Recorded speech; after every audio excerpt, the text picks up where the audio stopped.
All right, so we're going live. And hi, everybody. Okay, recording now. Hi, everybody. Welcome to the session to the webinar on career opportunities in tax laws for young lawyers. Okay, and we have this is Abhyuday Agarwal from LawSeco, and we have two experts today. We have Ashutosh Rastogi, co-founder at Amicus Services, a full-service law firm with a specialization in tax laws, and they've been also cited at. They've also been named in the Legal 500 as one of India's top tax practices. Ashutosh also holds a postgraduate degree and LLM from NYU. We also have with us Arijit Prasad, designated senior advocate, one of the youngest designated senior advocates from the Supreme Court. He's been a senior standing counsel for the government earlier, and so he's had a very rich experience in the litigation side. Okay.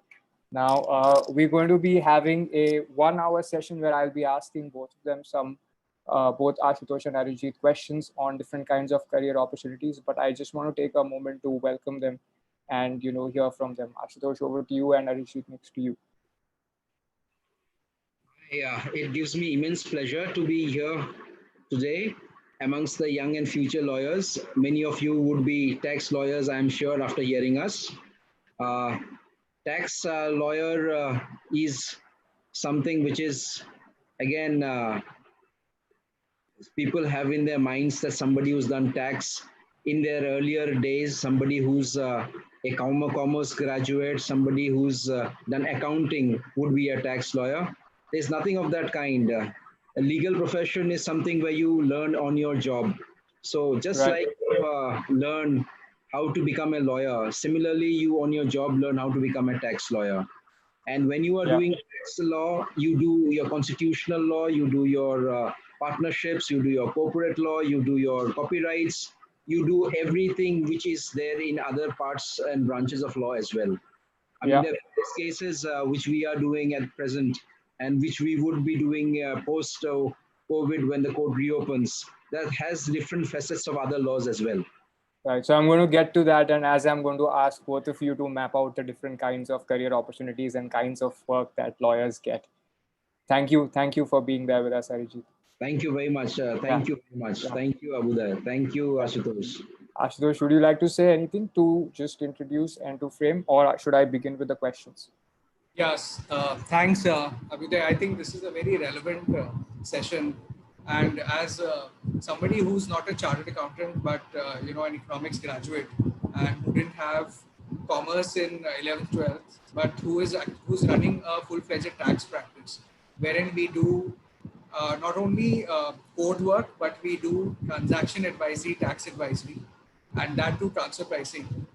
I think it's a very important question whether lawyers have an important role in tax and transaction advisory or not. How can they contribute?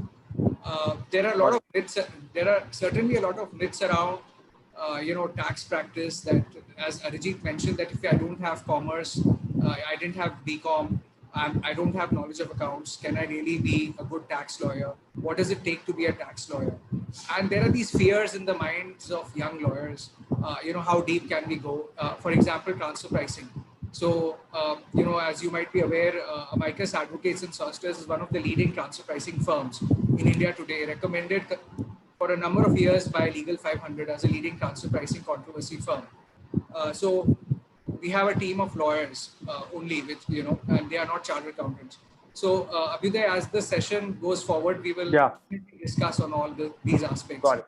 So I first want to ask you both about the different kinds of tax work that lawyers would perform, like ranging from advisory and opinions, planning and structuring litigation. Can you help us in, for the benefit of the audience, help them in framing that what are the different categories of work? Arijit, would you want to start with litigation When you and mapping it mentioned out? that a person is a tax lawyer, the plate is huge and wide. A Yes. person can be a tax lawyer who does direct tax.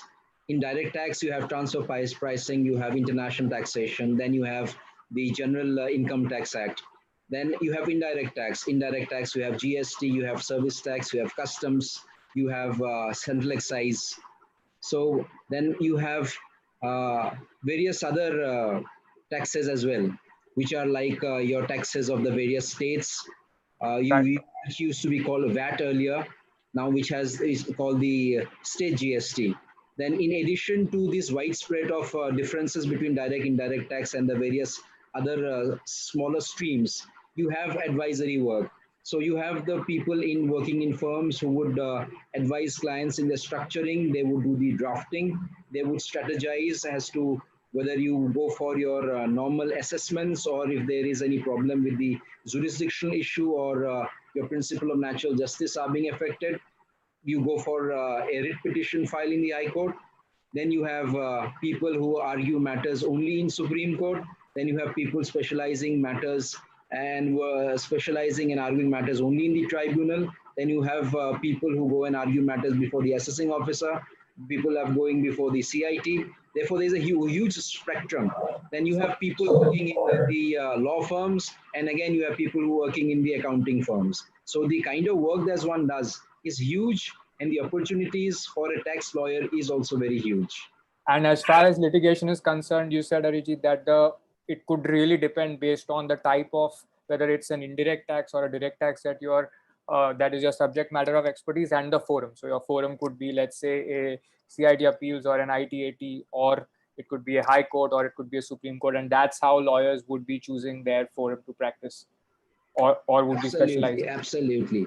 I mean, when a lawyer starts his practice, initially he goes to the tribunal and to the High Court. Slowly, when he becomes a little more senior, and when the matter travels from the tribunal to the High Court, he is appearing before the High Court. And then when the matter is taken in appeal from the High Court to the Supreme Court, he goes and briefs a senior counsel in the Supreme Court. Therefore, a person starts with a matter in the tribunal and goes all the way up to the High Court.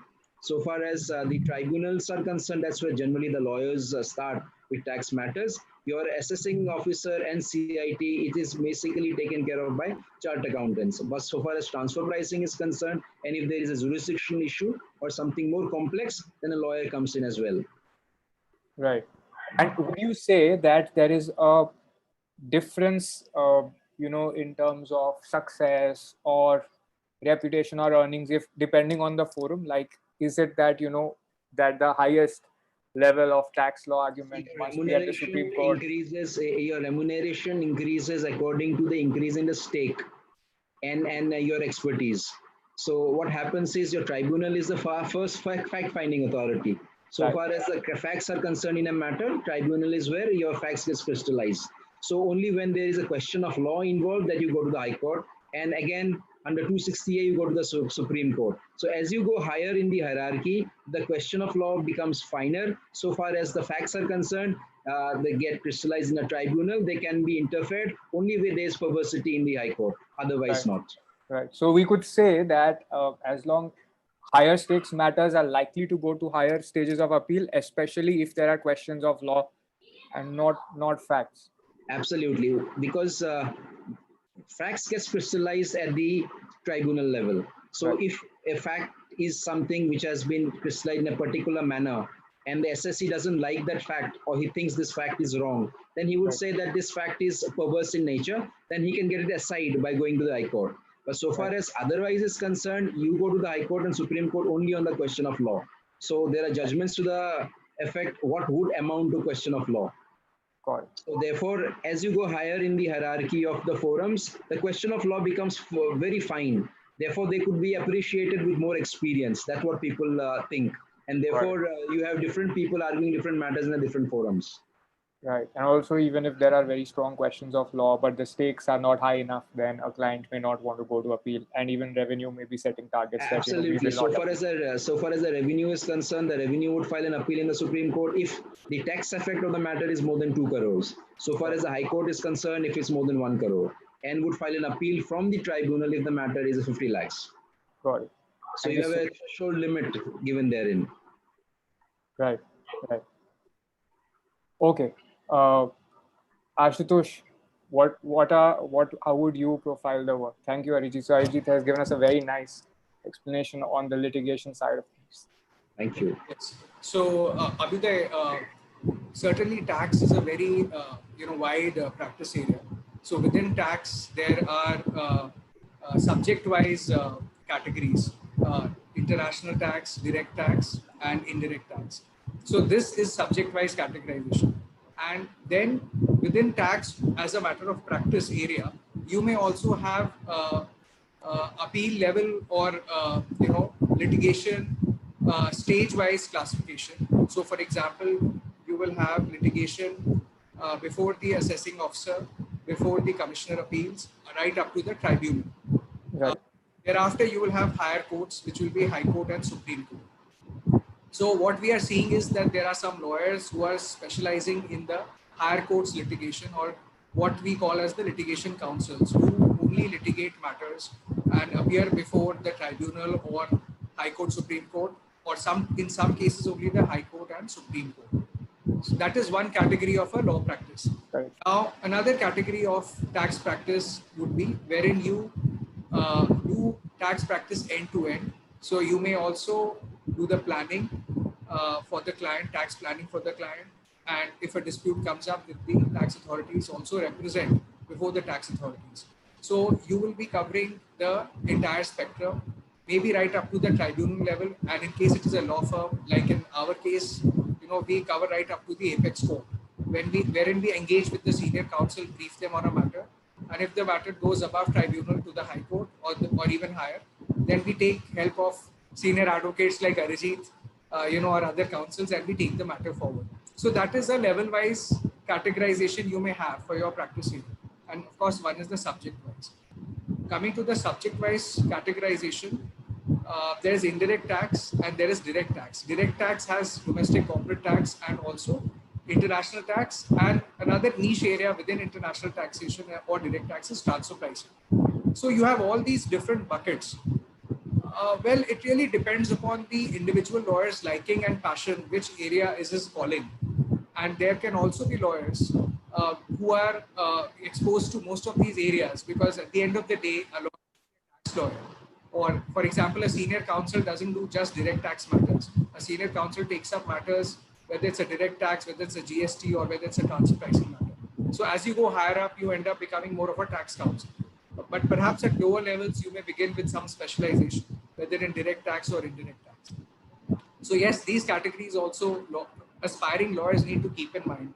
And it would be a good idea that as they begin, they have maximum exposure in their internships or right in the first year of different areas, so that they can get a flavor of these different practice areas and then decide how they want to develop their career. And what about like the departments that a direct or indirect tax law firm would have, or the kinds of work like, the advisory and planning side? Why is that important? And how does that help a business? How does a tax lawyer contribute to that? Could you say something about that?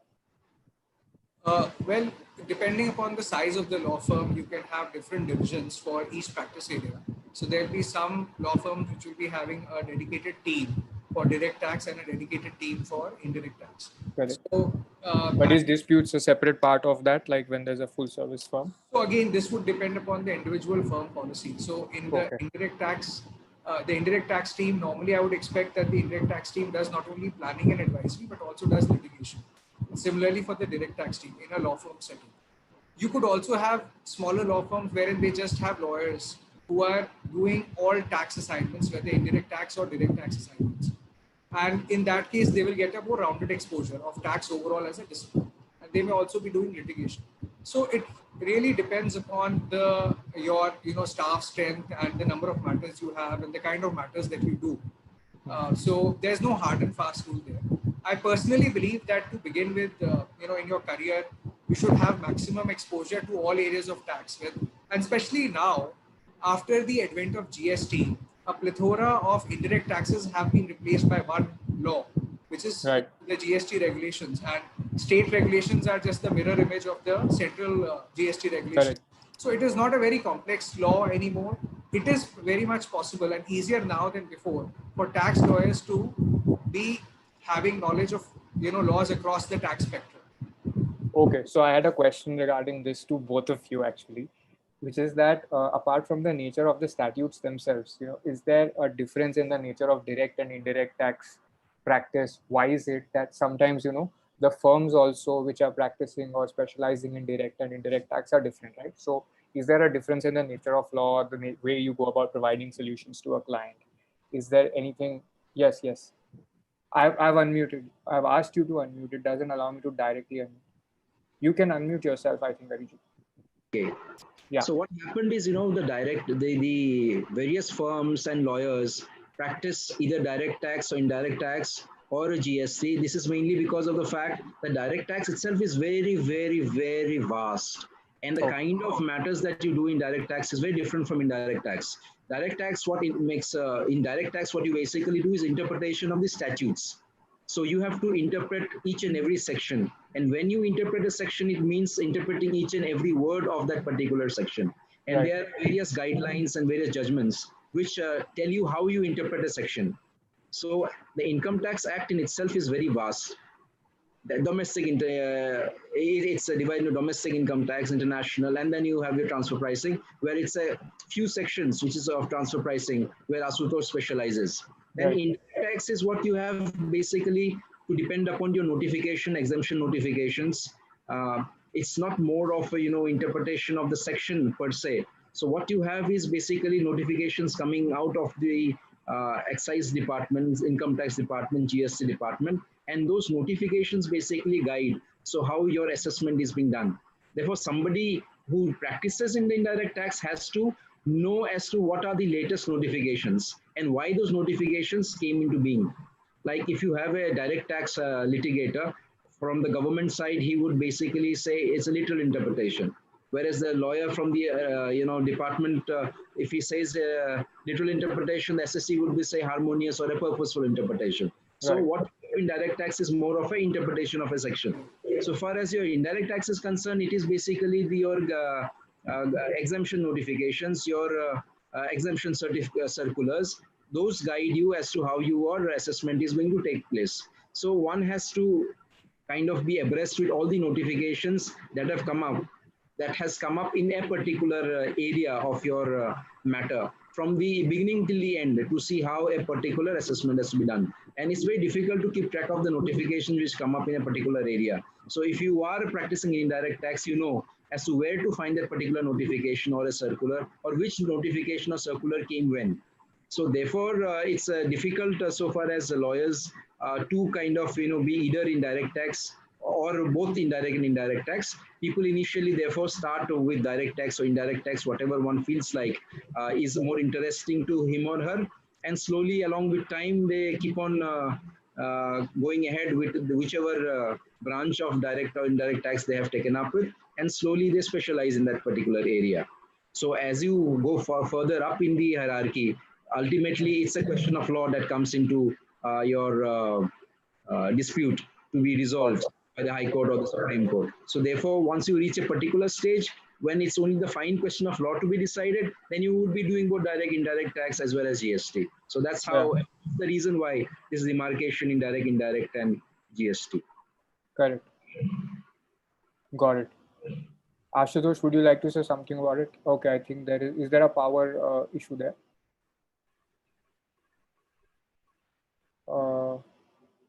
Okay, so Ashutosh, I think I can't see light there. Maybe there's a power issue. So when things are better, you let me know, okay? Power or internet. Okay, so I'll proceed with my next question for the time being. So what is a typical client or typical profile of a client who approaches a law firm or an independent practitioner? There are 3-4 categories, right? Like you could, as a tax lawyer, be independent, or you could be like senior counsel, or you could be a law firm. So what's the difference in the client needs that come to you? Like as a senior counsel, you may have a lawyer briefing you. So as a senior counsel, you are not allowed to directly interact with the client. Correct. You are always briefed by a lawyer or a law firm. Correct. So it depends on the matter. I mean, a particular individual could come to a law firm, or a company could come to a law firm, and the law firm would in turn come and brief the senior counsel in the matter. Similarly, you have the big 4 accounting firms. The big 4 accounting firms would have their own clientele. Those clientele, the big 4 would come and brief a lawyer, and along with the lawyer would come and brief a senior counsel. So far as international taxation is concerned, you basically or generally have international companies, multinational companies, who have dispute with the government so far as transfer pricing is concerned. But so far as corporate tax is concerned, you have the corporations or the domestic companies also may have dispute with the government. And in addition to that, high net individuals have a problem in their assessments. Even a general person concerned could have a your dispute in how the assessment has been done. So you could it will depend upon your tax effect as to to what extent and to which forum or which appellate level the matter would travel. If the matter is small, it may get resolved at the assessing officer's level, or it may get resolved at the CIT or the tribunal. But if it's a multinational, the tax effect is huge. They may want to carry the matter all the way up to the Supreme Court. So that's how the tax litigation goes on.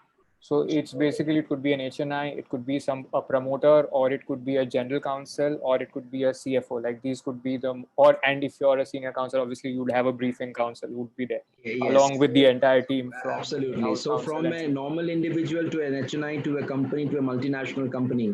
So each and every kind of person or the companies could be your client. So therefore, tax practitioners are dealing with people who already have some kind of an idea about what their problem is all about. Because if a company has a legal problem, there would be various tax officers, tax managers, senior tax manager, CFO who would come along with their matter and explain you why the dispute, why they do not agree to the assessment or the adjudication by whichever appellate forum the matter has been dealt with by. Got it. So just a quick question now, to what extent is an in-house counsel required to know and understand tax laws? In which sectors or in which types of companies should in-house counsel specifically have a deep understanding of tax? Is it possible to sort of think of the industry like that? I mean, generally what we have seen is, so far as the companies are concerned, you have lawyers as well as chartered accountants in the finance departments who take care of the legal disputes, which also involve tax disputes. Mm-hmm. So you have a lawyer or an in-house counsel or a chartered accountant who also has a degree in law. So these are the people who take care of your in-house finance teams who come and interact with the revenue authorities, and when they feel that the assessments are not in accordance with the law laid down by the statute or the notification circulars, and then they approach the firms or the councils for adjudication of their matter. So basically you are dealing with all but it's like sector agnostic, or you would say that companies in a particular sector, like let's say telecom or companies above a certain size, need to have in-house counsels who understand tax law?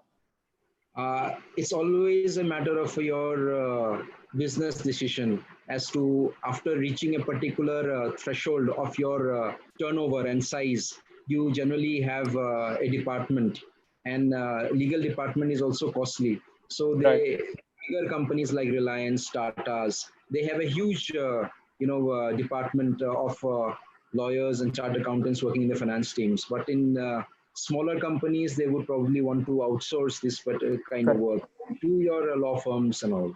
Right. Ashutosh, you have any inputs to add on this?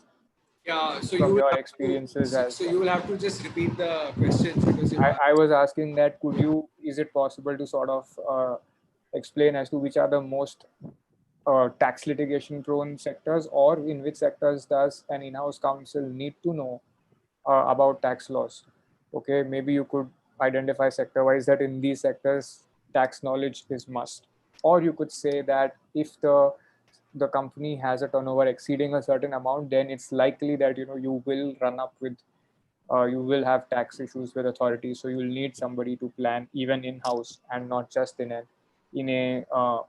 not just by giving the work to a law firm. Okay, well, in terms of sectors, almost all sectors are impacted by tax laws. So it's a question of scale then.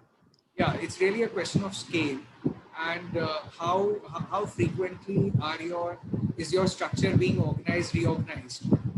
How frequently are you undertaking newer transactions, newer ventures? Because the moment you do something offbeat, a new venture, for example, so again tax implications arise. If it's a stable business where the same transactions are repeating themselves again, year after year, there's no new tax planning or no new tax implications that need to be analyzed and understood.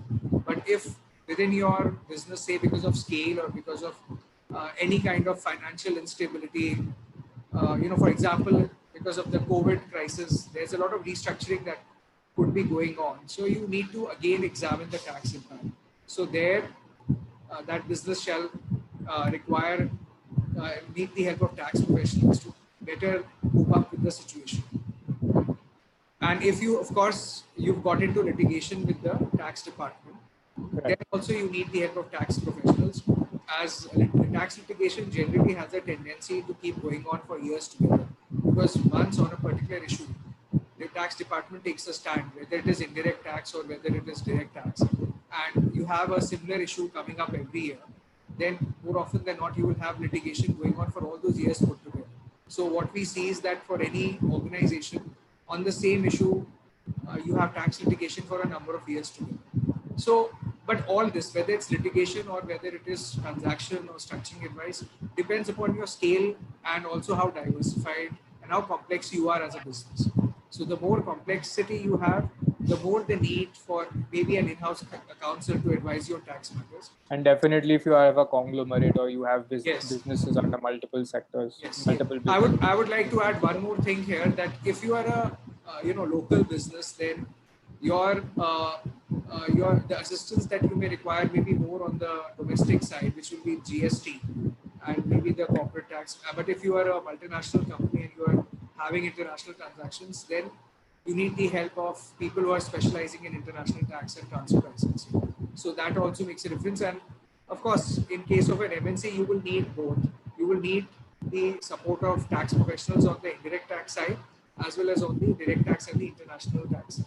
So I wouldn't say that you really have to do a sectoral split, but you probably can look at it more in terms of the kind of practice area, that domestic businesses will have more of GST issues and more of direct tax issues, and international businesses may have more of international tax and transfer pricing issues. Got it. So another popular and controversial question also is that to what extent is the role of a tax lawyer similar or different from that of a CA? So whoever would like to take it first. I would say the CAs are more meticulous and the lawyers are more dynamic. Okay. So what the CAs basically do is the accounting part of it, and the lawyers, they do the interpretation part of it. So far as compliances are concerned, they are done by the CAs, and when there is a dispute with those compliances, the lawyers take over. So the work that is done by the CAs and lawyers are very different, because interpretation of the section, interpretation of the notification and circulars are done by lawyers before the court, and the chartered accountants are more doing the accounting part of it. And chartered accountants are before the assessing officer, CIT, and in some matters which are not very complex, before the ITAT. Lawyers can be there for a client before the assessing officer, way up till the Supreme Court, going via the CIT, ITAT, and the High Court. Right.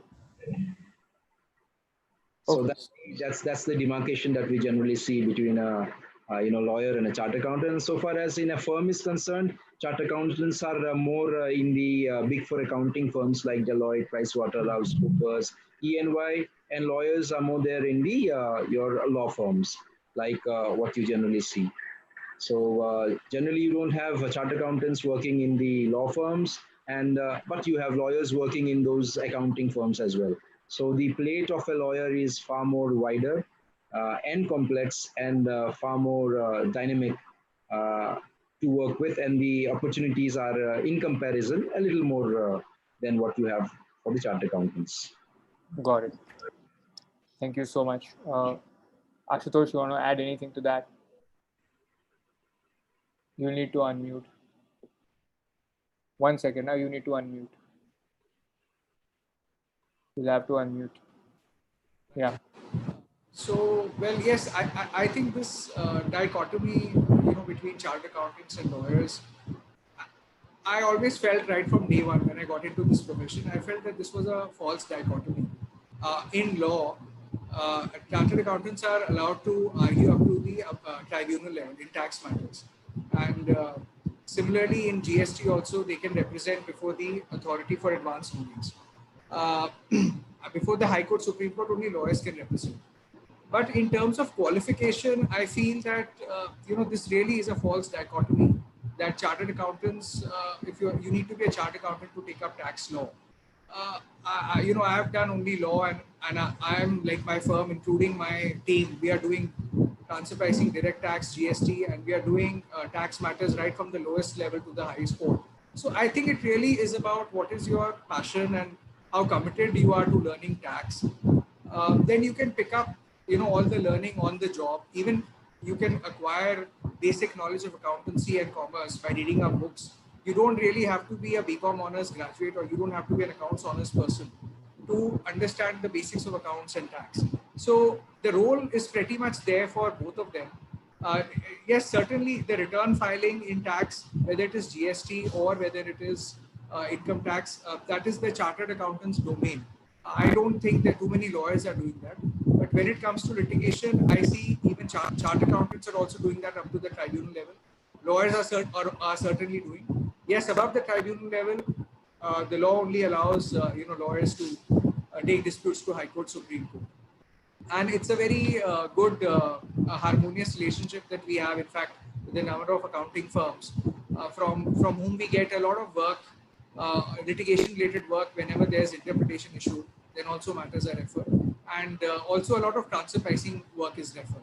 And the interesting part is that accounting firms are referring to a boutique transfer pricing firm like ours, transfer pricing matters, which are considered to be extremely number centric.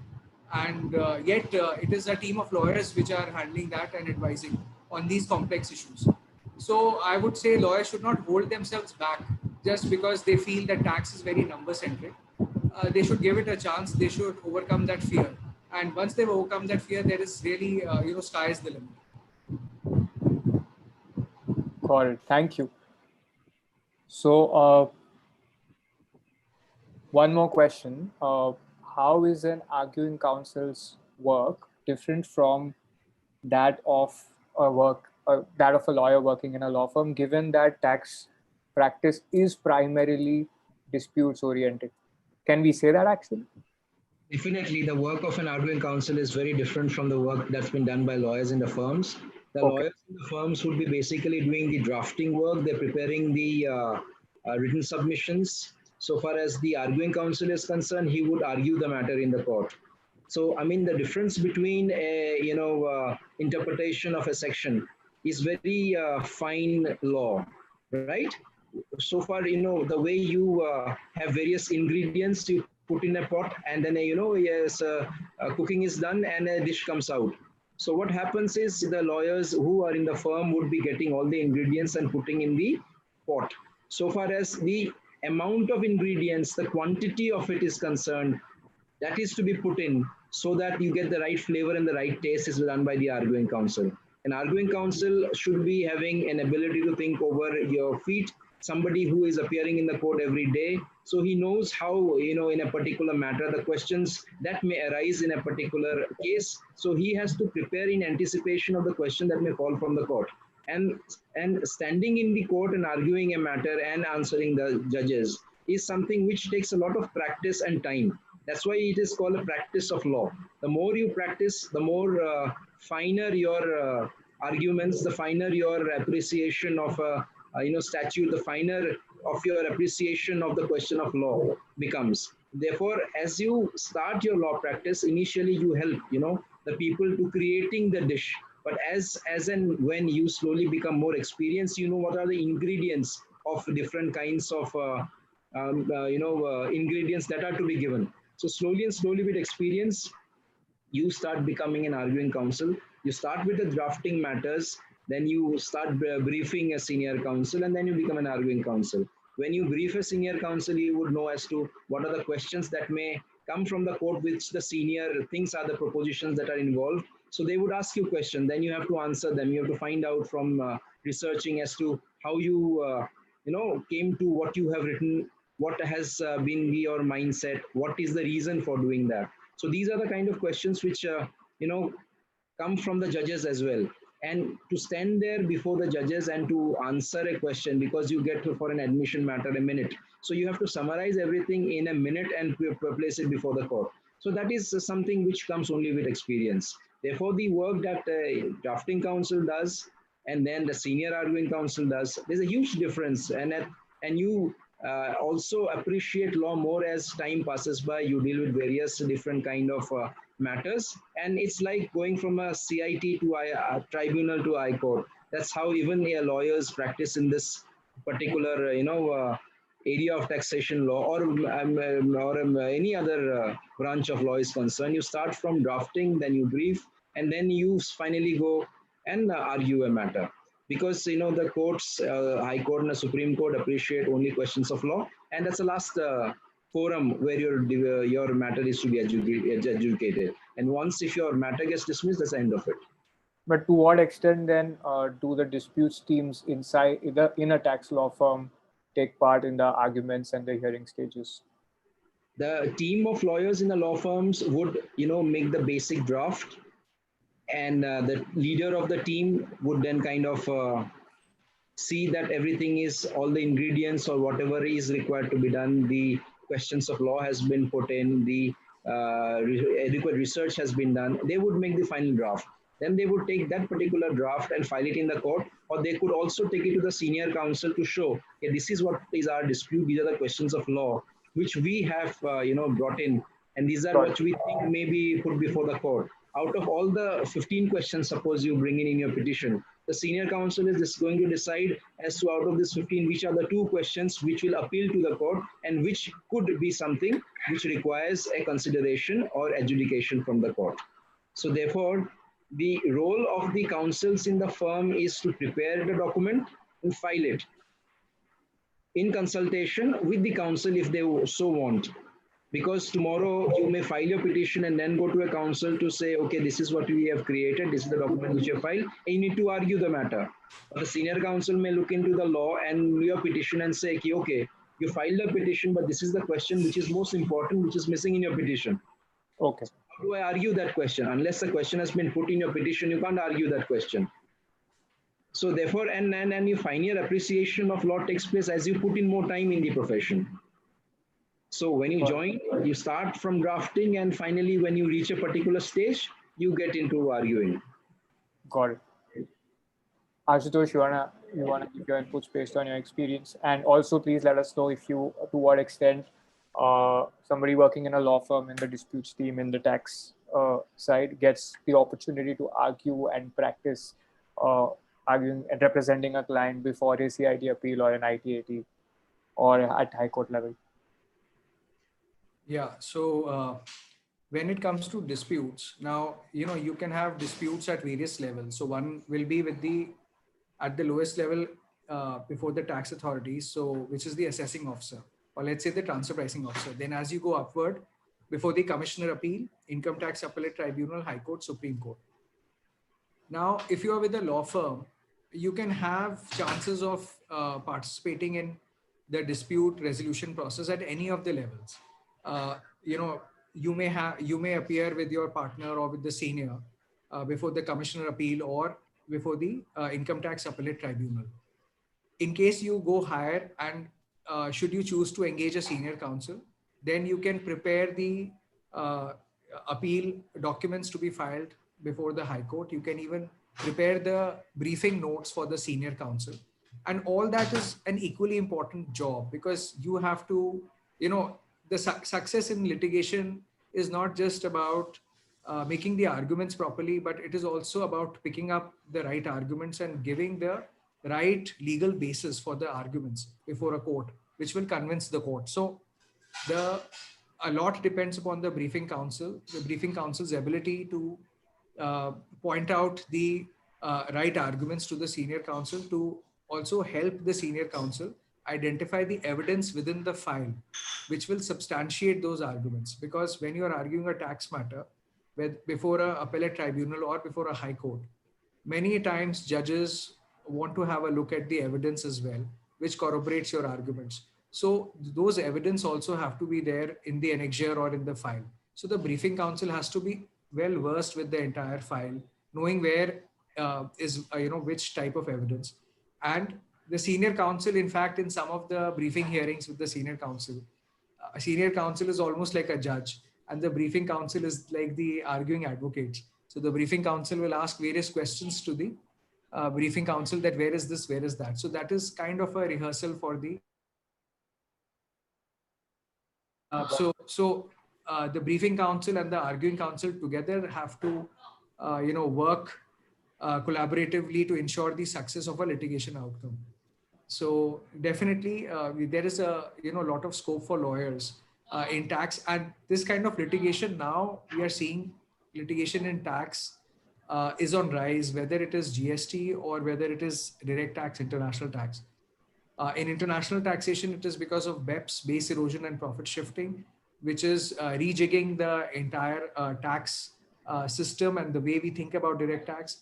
In indirect tax, we thought that GST would simplify things, but everybody knows now that how complex GST is proving to be. And the litigation issues which we thought would die out have actually not died out, but many of them have again raised their head in the GST regime. So definitely there is a lot of litigation current, and also in future we anticipate this litigation will increase, and therefore the work for lawyers in litigation shall continue to blossom and prosper. Correct. Good news for all lawyers. So, okay, a few related questions. What is the role of a CS, or is there a specific role that a company secretary has to play in tax related work? That is one of the questions of participant. Company secretary basically knows the ins and outs of a company. Right. So when you have a tax litigation, you also have questions which relate to how a company functions, and therefore the CS, if he is also a lawyer, or if a CS, if he is also a chartered accountant, can also become a tax lawyer. Therefore, CS has a very important role to play in tax litigation also. And I have seen in various law firms, there are CS who are part of the corporate tax team. And in your studies of your CS, you do in-depth study of tax laws as well. So even though a CS is not a CA, but I would say a CS has a very important role to play in tax litigation because of his specialized knowledge of the company laws. And company law is, as I mentioned in the initial point in time, tax laws include, the knowledge of a tax lawyer should also have the knowledge of constitutional law. Various provisions at times are being challenged in courts of law, saying that ultra vires the constitution, or ultra vires the reason for what the law was brought about. Then you have various other branches of law, like copyright law. There is a matter which I'm doing. The issue basically is use and right to use. What does use and right to use mean so far as your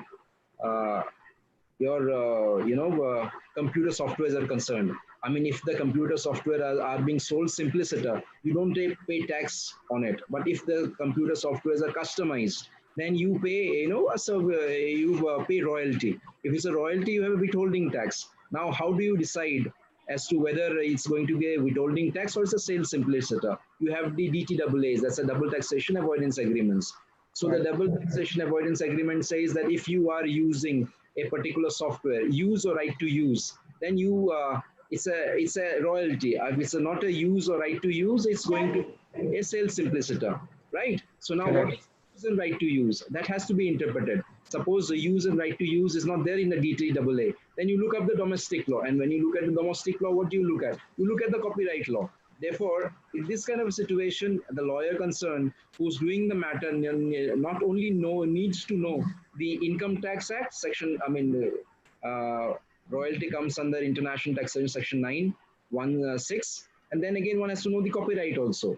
Therefore, one has to have a knowledge of both the Income Tax Act as a Copyright Act. Then there are matters where you are kind of called upon to look at the Companies Act. In such a manner, a role of a CS is going to be very helpful. And then again, you have various laws which are being brought in now. What we know is the equalization levy. People say even the equalization levy is more of a transaction levy. That's how the government has brought it in. But it's a bit difficult to claim credit under DTAA through absolutely, because Article 7 of the DTAAs require physical presence of a foreign national in a particular country for taxation. Now these digital platforms don't have your physical presence. Therefore, this law has been brought in. The government says it's a transactional law, but if you look at the reason why it has brought in, the substance of it, it's not a transaction law, it's a direct tax income tax law, right? Therefore, you have the SSCs going and thinking about filing a case challenging this particular levy. So if you challenge a particular levy, you need to have your knowledge of constitutional law itself as to which entry of the constitution gives you the right, because unless the constitution authorizes you to collect a levy, you cannot levy. You will get a private corporate client to give you a constitutional law matter, which is something Absolutely, absolutely. Therefore, what you have, I mean, a tax lawyer, though he's called a tax lawyer, he has to have a knowledge of other peripheral and the other laws right. as well. So one of the participants asked that can we become Nani Palkhiwala brilliant tax lawyer? What qualities are expected? So I think you just answered that question about having knowledge of other areas. Hard work, perseverance, sincerity. In addition to the knowledge of the other areas of law.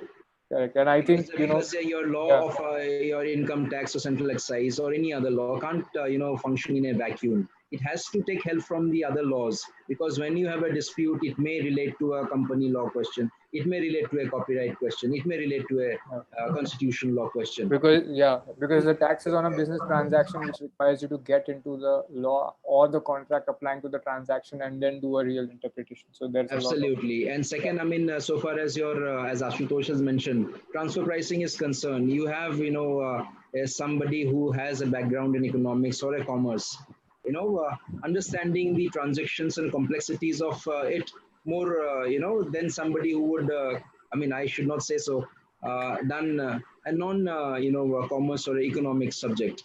Similarly, you have a competition law. Competition law, there are various questions which are related to even taxation law. So you have, people who are doing competition law, they are doing taxation law. So ultimately, in the higher forums, what you have basically dealing with the fine question of law, and you would be able to appreciate the fine question of law, or you would be able to pick up the proposition which is involved in that adjudication only when you have put in time in your professional life with sincerity. Right. Thank you so much. Ashutosh, would you like to add in anything? Would you like to give your inputs from your experience? Yeah, so what the main question was whether how a company secretary, what role does a company secretary have correct. In the context of taxation? Yeah. So, then we went into other questions on the types of attributes required to succeed as a tax litigator. Well, yes, coming to, I'll answer the first question first, which is the role of a company secretary. So, whenever big tax disputes are happening, we have seen that, especially before the Income Tax Appellate Tribunal, which is the last fact-finding authority. So what that means is that if there are any new facts that you want to bring on record, your submissions before the Income Tax Appellate Authority, these are this is the last submission wherein you can bring in some new facts. And there also, if you do bring in some new facts or new evidence, it is at the discretion of the tribunal whether the tribunal will admit it and then remand the factual evidence back to the assessing officer to consider. So at that point of time, it is very important that you have all the facts together, no piece of evidence, no piece of vital evidence is missing. And company secretary is one person who has knowledge of the entire transaction, not only from the tax side, but also the corporate side. And company secretary typically also has access to the tax as well as the corporate documents, which are required to substantiate the taxpayers' arguments. So what we have seen is that in most of the tax disputes, we liaise not only with the tax team members, but yes, the company secretary is also marked.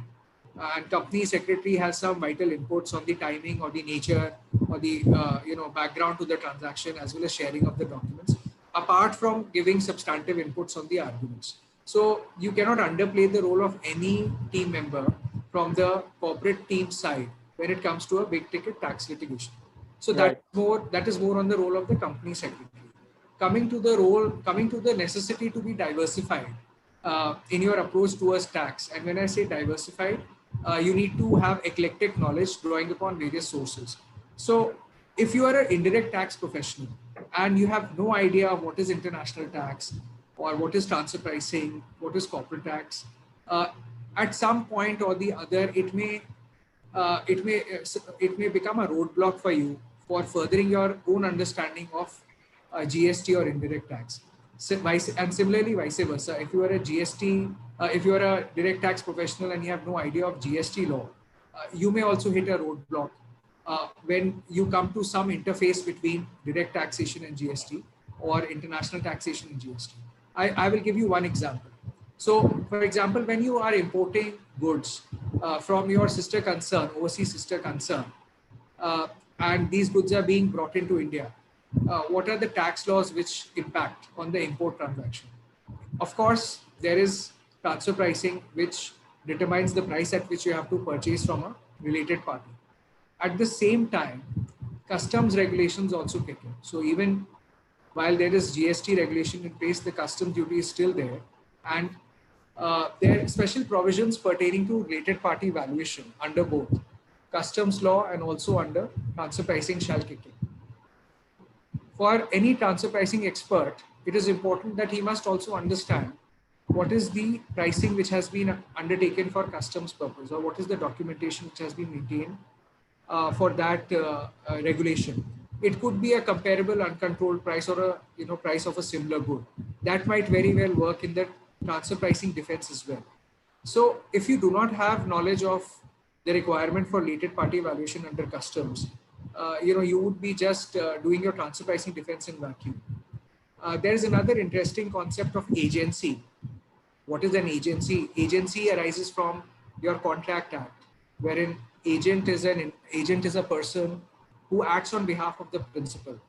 This concept of agency you will find in international tax in the concept of permanent establishment when we talk about an agency B. The same concept also comes up under GST. Erstwhile, it came up under erstwhile service tax regulations in the form of service tax on commission, which is income earned by an agent. And now that continues, that controversy continues in the GST regime also under the place of supply rules. Because if you are an agent in India, your place of supply is in India. The underlying concept of agency is the same, whether it is corporate commercial law or whether it is international tax law or GST. That again emphasizes the fact that you need to have at least some idea of other laws as well. And if you are an indirect tax professional, you cannot afford to have very isolated, demarcated knowledge that this is GST, I will only focus on GST. It will always help you if you have at least some broad understanding of the other laws as well. So would an independent practitioner who's working on, may not be specializing in tax laws, can he or she also do tax work? Like, you see litigators taking on some arbitration work, and usually litigators specialize in 3-4 areas. Do you see that for tax litigators also, where they take up multiple kinds of work? Or is it usually that if you're doing tax, then you actually just specialize in tax? Tax is very different from other kind of litigation is because tax always involves interpretation of a section, interpretation of a notification or a circular. So far as other subjects are concerned, they are more fact-based. Therefore, you can, have a tax lawyer doing arbitration or a tax lawyer doing various other commercial litigation. But a normal civil lawyer or a criminal lawyer coming and doing a tax litigation is very different and very difficult because he is not used to dealing with interpretation matters. And also one has to have the knowledge of not only the particular dispute that you are dealing with. So, a lawyer, when he goes and argues a matter, if he just reads the file, he may at times feel at sea because there could be questions on peripheral issues of tax which may come up in the dispute. Therefore, generally we see that a person who specializes in tax does only tax matters, but a tax specialist could be doing commercial litigation or arbitration, but not the vice versa. Because notifications, so far as indirect taxes are concerned, or the circulars that are there, for a purposive instruction, purposive interpretation, the lawyer has to know what was the purpose for those being brought in. Similarly, for a purposive interpretation in the direct tax, the lawyer has to know what was the reason for those being brought in, right? And therefore, since tax basically involves interpretation most of the time in the higher courts, after the facts are crystallized in the tribunal, you have very few non-tax lawyers doing tax matters. Right. Thanks. And let's move on. So let's move on to the career segment where we'd like to know that. So what are the criteria that how would you be hiring, let's say, a junior or an intern in your respective offices or practice? Okay, so that's the question I have. How would you go about that? What I kind mean, of so far as I am concerned, I mean, tax is a very dry subject. Somebody who has done, commercial subjects in their education, and somebody has, a keen interest in becoming a tax lawyer is right? something that we look in. We look in the interest as well as a person, whether he is, sincere and whether he would pursue or want to pursue such a dry subject. So your interest, sincerity, and ability to adapt to a dry subject is what we look in. So apart from a few additional guest lectures or something, like the law school syllabus is largely vastly similar, right? It's just prescribed also. So other than some colleges have additional optionals or sometimes they invite guest faculty. So what do you look for usually? Do you see that if someone has a tax internship, a tax conference, or a tax online course they've pursued in tax and they can speak about tax with some level of clarity, does that help to infer this? Definitely helps. Suppose, I mean, in your law program, you have taken income tax as a subject, or Yes. maybe in your 11th and 12th you had commerce as a subject, or you've done a either in economics or a BCom. That kind of shows that you have a bent of mind which is more commercial in nature. And Got then it. you see people doing internships and additional courses. That shows your drive to get more knowledge, and that it shows your inclination to pursue a particular line in your Right. professional career. So those are the things which helps to determine whether you would want that person to be part of a particular team doing tax matters. Yeah. So Got it. Ashutosh. yeah, I would like to add to that. So typically, Yeah. when we hire, what is it that we look for in a CV? So we certainly, if we are doing a hiring for the tax team, we certainly look for tax experience in internship, or if we are hiring somebody with post qualification, then we look for some tax experience post qualification. We seldom take on law students or law graduates who've had no tax experience in internships or who haven't had taxation papers in their law school or have no idea about what tax law is, because It's tax a specialized subject, so it's it's understandable. a little specialized. Plus for those lawyers who are not comfortable with numbers or who've never had they've not even had science in 11th 12th, and they are just not comfortable with numbers. Tax law can be overwhelming. So we do look for those indicators, like for example, their internships experience in tax, or whether they had taxation papers and how much did they relish those taxation papers.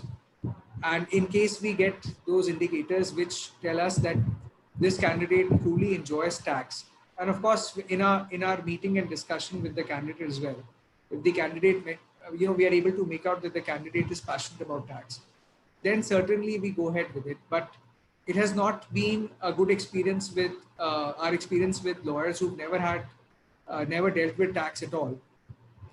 In their case, we have seen that such lawyers don't get comfortable also with tax over time, unless they really have had some exposure to commerce, maths in school, or in college. So normally, some background in tax, some internship, or some subjects that they've taken, even add-on courses, I would say. So, for example, if some lawyer has taken on an add-on certification from some coaching institute, whether on international tax, transfer pricing, or corporate tax, that also helps, because that tells us that the candidate would be able to absorb faster and would be able to deliver results also faster. Okay, so Vibhor has asked the question that should somebody uh, is LLM helpful, or is a foreign LLM helpful, and should you think of specializing from early years in law school itself or early years in your degree? That's an interesting question, because Did you study uh, tax law really late in law school? interestingly, both the speakers on this panel, Arijit as well as we both have done LLM from overseas, and In tax. Yeah, so I took a corporate tax course in US Okay. at New York University School of Law. I had a 4-credit corporate tax course, and it is true to some extent that I had no other than my law school taxation paper. This was one complex taxation paper which I had to pass, and that did lay the foundation for my interest. And when I came back, in India, and I started off my career with BMR doing transfer pricing, and there was no looking back since then. And then Amicus was set up in 2011. So yes, the kind of courses that you take in your LLM or your law school will lay the foundation for that. But on LLM per se, it is really a matter of individual choice. Perhaps a separate session altogether would be needed to pros and cons of an LLM. If you have a commerce background, in the sense you've studied commerce in your 11th and 12th, you have done a BCom, and in your law you have picked up a subject in tax, and then you've done tax internships. I would say a LLM in tax need not be a prerequisite to become a tax lawyer. But in case if you haven't had an experience of a commercial subjects, or you have not done any tax subjects during your earlier years, even your BCom or even your law, then the LLM always helps, because LLM gives you kind of knowledge in those areas which are normally taught in our Indian colleges. I mean, that was how it used to be. I mean, I studied international taxation, international arbitration during my LLM, and the course which we went through during those days. I mean, I did my LLM in 2003-4 or 2002-3. It's a long time back. So what we studied in our arbitration in the Indian college, and what we studied in arbitration in our LLM program, similarly what we studied the tax in India and the international taxation paper in our LLM, there's a huge and a vast difference. I mean, what we studied abroad and when we came back to India, now what are being adjudicated in arbitration now in India, your seat place of arbitration, what is the implications that you have in your enforcement, and how does an enforcement of an arbitration award takes place, what are the ingredients, all the various complexes which we have studied in a classroom in 2002 and 3 are being adjudicated by the Supreme Court today. You had an Elementa judgment where the enforcement the other day in Supreme Court, enforcement of a arbitration award passed after almost like 25 years, arbitration, 2-3 rounds of litigation happening, was not allowed because of the public policy, saying that it was not, followed the public policy of India. So you have these kind of adjudications happening in India now, which we studied a long time back in our course study.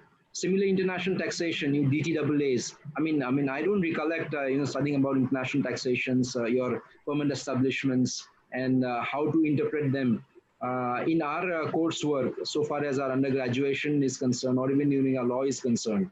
So far as your LLM is concerned, you are taken through all these kind of areas. Therefore, when you come back to practice law, you are, if you have an LLM in taxation, have that adequate, what shall I say, knowledge, the specialized knowledge, which you can straight away kind of, apply, which you would have otherwise have had to learn by working with somebody in his office. These are areas of law which are not generally being taught. So an LLM is definitely helpful. That's what I would like to say. I would say that between working with a law firm which does tax and doing LLM in tax, working with a law firm and getting the practical experience in tax, that will enhance your learning far more than doing an LLM from wherever it may be. So doing an LLM is a matter of a personal decision also, whether you want a higher educational qualification or not. So there are many other factors also attached to it. But yes, because 1 year, you have to keep in mind, 1 year is also 1 year of working time, a professional time in your life. So if 1 year you spend in education, you are doing a trade-off between 1 year, getting 1 year ahead in your career, or devoting 1 year to education. The same experience or much more experience you could get working, right? So if you are fine with that, or if you're not fine with that, you've gotten into a good law school and you want to go and have the exposure of doing an LLM, then all those kind of factors will also come into play, right? Right. For a lot of people, the decision. One thing, Abhyuday, if you do an LLM in tax, though, definitely all LLM in tax courses are designed to give you a boost, whether it's from Vienna University, whether it's from NYU, or whether you have to do an LLM in tax even from Delhi University. I'm sure somewhere or the other, they will definitely add value. Yeah. Yeah, true. And the reason a lot of, And so far as I am concerned, I would like to say that if you, I mean, one should go for an LLM abroad only if you get in one of the Ivy League or good colleges. Just going to a foreign university for an LLM, I would not suggest because of the kind of cost that is involved. got it. Yeah. So if you get a LLM from a good college, please definitely go. But if your college is not, amongst the top ranking ones, I would not suggest. Yeah, I'd just like to consolidate the discussion because for a lot of people, going to the LLM is a route to getting a job. So, Ashutosh, you said that you can get if you have the option to choose between one of them, then maybe your job would directly give you the experience as you need directly. And to get to that kind of thing, you can look out in the market. Now there are people who are actually going about teaching you some of the practical things. Like we've got, I think Sumant is one of our course students. He's in first year at Jindal, okay, and he's actually, so they've actually studied DTAs and all in a law seco course, and they can actually understand these kind of issues. So it's possible to learn some things to demonstrate an interest so that you can get an internship, or our placement cell can help you out with getting an interview at a law firm or with an independent practitioner, so that you get that initial push and the initial knowledge necessary. So just keep in mind that there are these options available, and you can choose based on what you want to do the most. And okay, one question we want to just capture this. So there are people who've not studied numbers or economics or taken commerce in their 11th, 12th, or in their degree before. So what does it mean that they are disadvantaged, and do they need an interest to be reading financial statements and be okay with numbers, or is it that a CA has by far exceeded them and they will never be a match? This has been a recurring question both in the Zoom chat and on the YouTube chat, so I just wanted this to be clarified by both of you. I mean, I would say that your commercial subjects would always help you. It is desirable that you have had studied commercial subjects, even if you haven't studied tax per se. And if you know some kind of accounting, it always helps because when you are making a judgment, understand how the transactions took place, and if the judge has some kind of a commercial background or he knows tax, he may ask you how was the transaction or what was the entry which was passed during this particular transaction. How was it brought in your balance sheet? Was it because there was it a loan, was it whatever, yes, like a lease yes. package? I mean, we had a judge called Justice S.H. Kapadia. He became the Chief Justice of India. Right. I practically became a tax lawyer in his court. From court number 7, he was a Supreme Court judge, and he came to court number 1 to the Chief Justice. And he had himself, tax background. So whenever we would argue a matter before him, he would kind of want to know as to how the journal entries were passed in that particular matter, how the transaction really happened. So he wants to go back to see whether what the SSC is saying today is correct. Did he follow the same pattern all through? Okay. When you have a judge of that kind, you want to have some kind of a background of tax to make him understand exactly what what was the transaction that was entered into, how it was being treated in the books of law all through. Right. But if you have a lawyer or if you have a judge who has not who has not done tax, if you have a judge who has not done commercial subjects or not done tax or has not been a tax lawyer, then again, things would be very different. He may not want to go to the background as to how the financial documents were created, how the journal entries were passed, but he would basically look into what the interpretation of the section, what it entails, how you would, interpret the section and show to him why it is in your favor or you're against. A background in tax is desirable, but it is not the sign on a con. I mean, if you have your enough experience, inclination, sincerity, hard work, you can overcome everything. But would you say that this is learnable? Let's say somebody didn't take up commerce in 11th, 12th. This is 11th, 12th, commerce is where it starts, right? And that is kind of sufficient. But if somebody didn't take it up, I would say, even if you haven't studied law, tax in your or commercial subjects, you can always look up your class 11th and 12th tax books and find out as to how the basic taxation or basic journal entries are being passed. And that would suffice. Yes. Got it. Thank you so much. Ashutosh, do you have anything to say on that? Yeah, I would second that, because if somebody, even after not having had any maths or commerce background, is wanting to learn tax law, then that itself means that that person is extremely passionate about tax and has taken a liking for tax. To quote an example of the legend, Mr. Nani, Dr. Nani Palkhiwala, he was an English honors student. And we all know that he has given the country the landmark tax judgments, and rulings. So you might very well relook at this dichotomy of CA versus lawyers and account numbers versus. So it's all about your passion and your ability to pick up the common sense thread in the matter and then explain it with ease. It doesn't really have to be. Numbers also really tell a story, right? Numbers are not, you're not expected to do calculus or algebra or extremely high level mathematics. You just have to understand how the numbers are flowing, what is the story that they're telling. So if you can do that and be comfortable with the story, then you can build up your argument and take any complex case forward. Even judges, most of the high court judges, even in the tribunal, the legal members, they may not necessarily be having a CA degree. Unfortunately, in India, I don't know why, unlike the rest of the world where tax law, even in the bigger law firms, you see, is actually being practiced by lawyers. Only in India, we see that, they kind of put a question mark on you the moment you're not a chartered accountant and you're a lawyer. And they are kind of surprised to know, oh, you are a lawyer, you're not a CA. I thought you were a CA because you're doing tax law.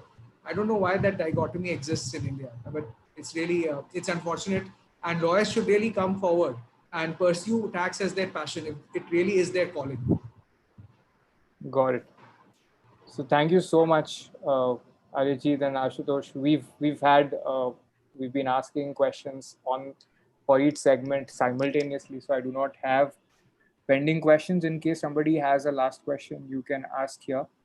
Otherwise, we will complete this session, and I want to thank everybody for being there with us. Thank you very much. It was a lovely session. It was lovely being here, and I hope all the participants enjoyed what we said, and hope they would take the discussion forward and all become tax lawyers who are present today, irrespective of the fact whether you have been, a commercial or a tax background or not.